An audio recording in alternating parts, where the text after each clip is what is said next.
Hello and good morning. My name's Amanda, and I'm the Community Outreach Coordinator here at the Missouri Poison Center. And today we're going to be talking about winter plants.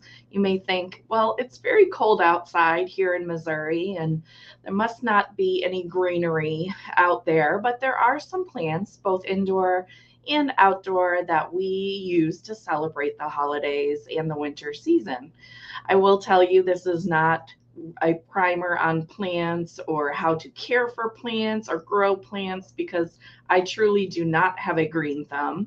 This is more about an overview and some of the risks of these plants if they are swallowed or exposed on your skin.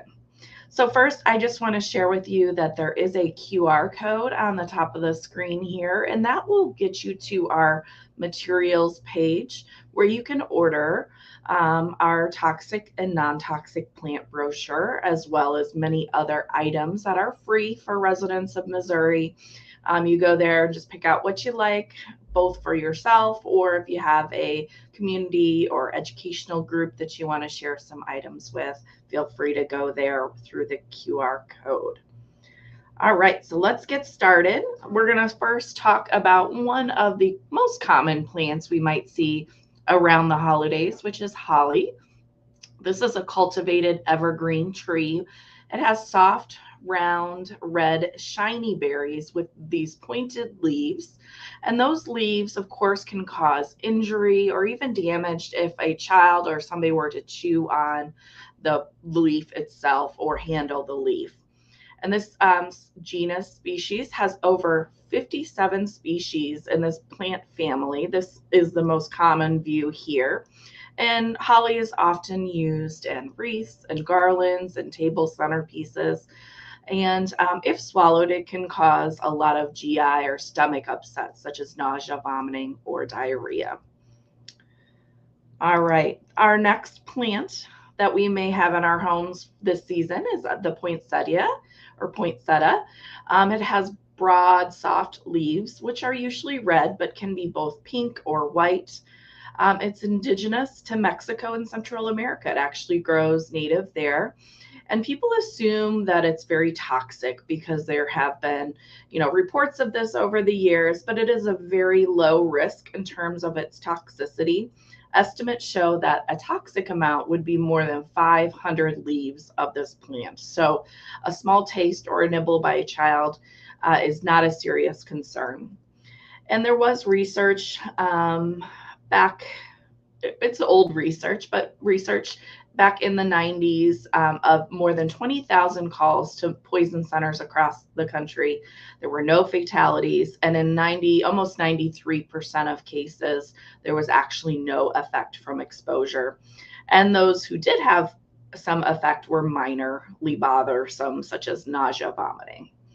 So not as toxic as once thought, but definitely a common plant in our homes this holiday season. One I'm not as familiar with, but it is a beautiful plant, which is the amaryllis. And it is a large bulb that develops 1 to 2 lily-like flowers on a tall green stem. And that's a good picture of it there. It blooms just in time for the holidays and has the hues of red, pink, apricot, or burgundy. So those beautiful tones for the holiday season. It does as well cause nausea, vomiting, or upset stomach. And the bulb itself is the most toxic part of the plant. And like other bulbs, we can see some confusion for them, as in like onions or other ground foods like that. And so we do want to make sure that they're put away out of sight and reach of small children and pets. Our next plant is the American mistletoe. Now, there are other varieties of mistletoe, but this American mistletoe is a member of the Phorodendron group of plants.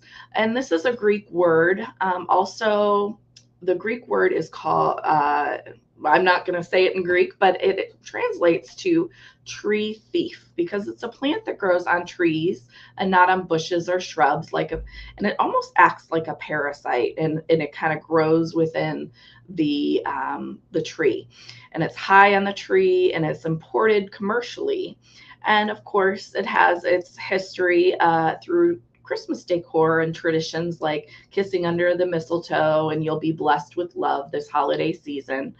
And it has waxy white berries, and clusters on thick green stems. Now, there is some history with mistletoe. However, most of the poisonings that we have heard about with mistletoe is the European variety, and it's more so when it was used in herbal preparations and teas. And so, by fault, many assume the American mistletoe is toxic as well, again, just causing minor nausea or vomiting, upset stomach. Another holiday plant is the Jerusalem cherry, and its green leaves and red berries resemble small cherry tomatoes. And so all parts of this plant contain solanine, which is in the nightshade family. And this can, of course, cause some irritating and bitter taste, nausea, vomiting, diarrhea, and more significant symptoms in larger amounts, not just taste or mouthful amounts.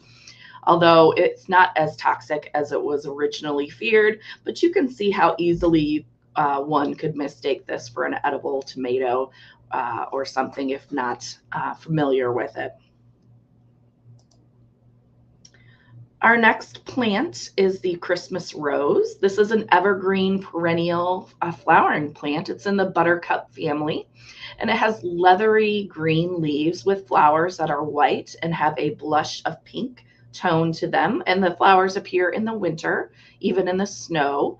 And so small amounts can cause mouth irritation, throat tingling, and drooling, as well as upset stomach. And touching this plant can cause a rash that can be quite irritating and itchy. Larger ingestions, which we wouldn't expect from accidental type of exposures, can cause confusions and seizures and difficulty breathing. So a more serious concern and much larger than single ingestions. All right, let's keep looking here. Christmas cactus. This Christmas cactus doesn't have pointy needles like other cactuses, but it does have colorful blooms that bloom once a year. And it's vibrant blooms during the winter with shades of red, pink, white, and purple. And these are like flattened leaves that are slightly serrated on each side. With this type of exposure, we wouldn't expect more than minor upset stomach type symptoms. There are others that are similar, including the Thanksgiving cactus, the Easter cactus, and the difference is in the shape of the leaves. And they're often mislabeled at garden centers, so you may never know exactly what you have unless you're very, educated on the type of leaves that it is as well. Looks like we have a comment, and I'm going to post that. This person says, last year my amaryllis grew beautifully and then it died down. I took the bulbs out of the soil and nothing, no blooms at all. What happened? That is a great question. And, it is one that I really don't know the answer to. It could be a number of different things.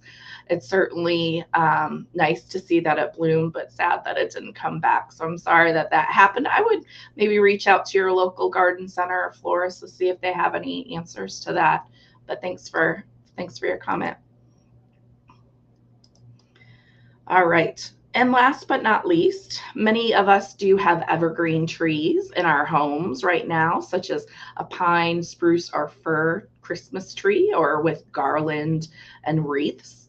It's a plant where the foliage remains green and functional all year, hence the name evergreen. And the pine oil that is within these types of trees can cause irritation to the skin when handling. Of course, we know that it can be a little sticky and sappy and can be irritating as well.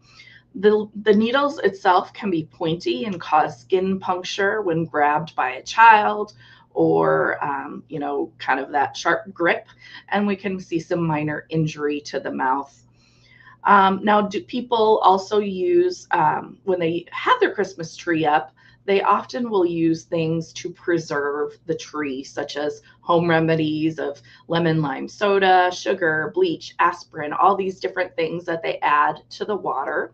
And so there is always a risk to those types of liquids when they are added to for small children and pets. So it is important to be careful when you use those additive preservation solutions.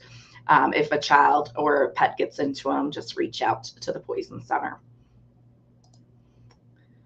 So in general, some plant safety in and out of your home. Don't assume a plant is safe because birds or other animals eat it. There's different tolerances based on species, and humans may not react in the same way that other animals or pets do. Never eat any part of an unknown plant or mushroom, and talk about plant safety with your children, that no leaves, stems, bark, seeds, or berries should be placed in the mouth. And you want to store those plants and bulbs away from food items, as it was with the amaryllis bulb that we were talking about, looked a lot like an onion. So there's no accidental mix-ups. And now most of these plants are kind of indoor seasonal plants. If we have outdoor plants or are using pesticides or chemicals, make sure they're in their original containers. And make sure you get into the habit of putting the cap back on securely and safely, and put these things out of reach of children.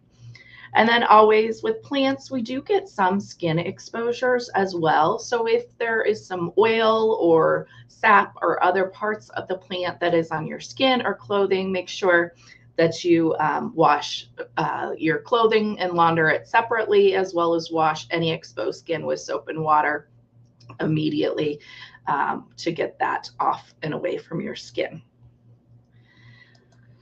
Of course, the holidays are coming up, and it is important to have the Poison Helpline saved in your phone. We are at 1-800-222-1222, and that is a national toll-free number that you can reach your local Poison Center.